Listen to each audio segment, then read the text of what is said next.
Terduga selingkuhan DJ Brafi, Lintang Raisha menegaskan dirinya dan mantan kekasih Erika Carlina itu tak memiliki hubungan spesial. Lintang Raisha buka suara soal aksinya menyebarkan chat mesra digoda DJ Brafi. Chat itu akhirnya viral dan menjadi penyebab kandasnya jalinan asmara DJ Brafi dengan Erika. Lewat Instagram story-nya, Senin, 10 November 2025, Lintang mengaku tidak memiliki hubungan spesial dengan disjoki yang akrab disapa Fechong itu.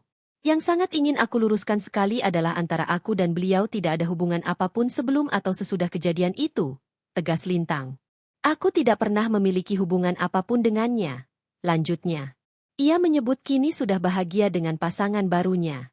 Sekarang aku sudah bahagia dengan pasanganku, begitupun dengan beliau, dan tuduhan bahwa aku adalah selingkuhan, atau orang ketiga, tidak benar adanya, tandasnya.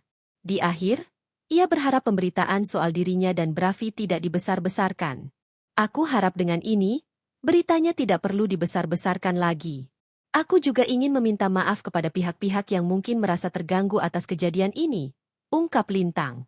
Terima kasih banyak untuk yang sudah memahami dan mendukungku, tutupnya.